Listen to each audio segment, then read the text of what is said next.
The Rabbit Who Invested in Rain. In a foggy corner of the Valley of Mist, where ferns grow inward and time seems to layer itself like moss, lived a rabbit of ashen fur named Lino Aurelio of the Miss. His lineage was as discreet as it was ancient, and though many doubted his existence, on humid nights his footprints could still be seen in front of the cave of the Weeping Willow. Lino Aurelio did not speak much. His silence was more a decision than a limitation. From a young age, he had cultivated serenity with the same discipline his grandfather, Leonidas of the Miss, had used to grow red radishes by the hidden forest canals. Lino Aurelio believed that emotions were noisy guests. One must learn to treat with courtesy, but without indulgence. While other rabbits raced or fought over the last sweet carrot at the market, he sat beneath the dense shadow of the ancient willow tree, reading fragments of forgotten scrolls, philosophical letters carried by river currents, and investment treatises buried by a grumpy owl who had once been a banker. That is how he discovered the inverted rain. The first time happened one June afternoon, when the sun fell at an impossible angle over the swamp. The drops began to rise from the ground into the sky, as if the earth were weeping toward the stars. It was a brief event, but enough for Lino Aurelio to record it in his log of anomalous phenomena. Over time, he recognized the pattern. Every 7 days, at the same hour, for 73 minutes, the phenomenon occurred. The whole forest became fertile and radiant, where seeds sprouted in minutes and fruits softly sang as they ripened. That discovery led him to contact several singular characters. Benigno Zamudio, a raccoon accountant exiled from the north for falsifying sacred accounting books. His memory was prodigious, and his fingers swift with the stone abacus. Euphemia Rux, a squirrel with magnifying glasses, who guarded the library of the Forest of Forgetting. She could quote entire paragraphs from torn manuscripts and had a secret passion for inflation indexes. Matias del Cardumen, a catfish who lived in a pond suspended in the air. No one knew how he breathed, but he was the only one who could predict the cycles of inverted rain, using a pendulum made of scales.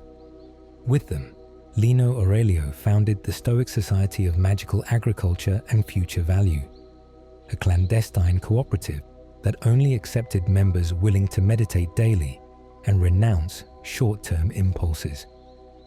Its motto was clear: Virtus ante fructus, virtue before fruit.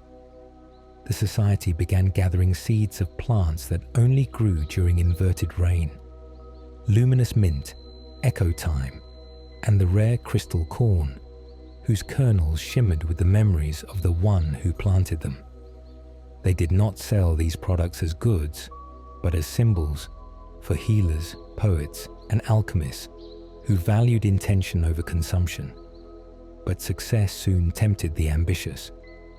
Romulo de las Zarzas, a fox merchant who smelled of musk and ambition, tried to buy the society with a mountain of black acorns, the forest's strongest currency. "I'm not just offering acorns," he said with a silky voice. "I'm offering power, stability, fame." Lino Aurelio looked at him with the same expression he used for the river stones. "Truly valuable things," he replied, "only bloom when no one is watching them with desire." The society rejected the offer and instead opened a school, the Quiet Circle. There they taught how to read cycles in trees, how to listen to moss silence, and how to invest with patience. The school charged no money. It accepted offerings, time, attention, discipline. The members of the circle multiplied. They were no longer just rabbits, raccoons, or squirrels.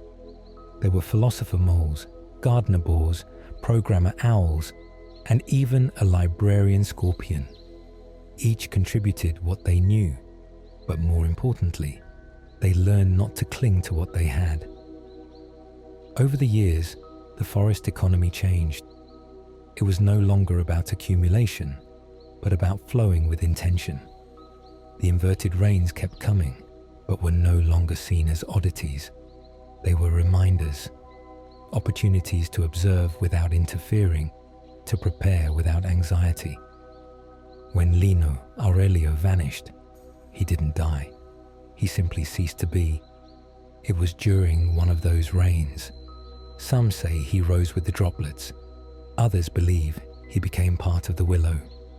His burrow remained untouched, with a note on the door that read, "Wealth is the art of having enough. Wisdom, the art of knowing when." Since then, every Tuesday, during the 73 minutes of inverted rain, the inhabitants of the Valley of Mist sit in silence, not out of nostalgia, but as a practice.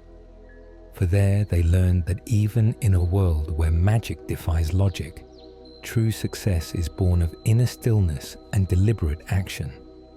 And somewhere in the forest, a page still turns, as if Lino Aurelio was still reading. The end.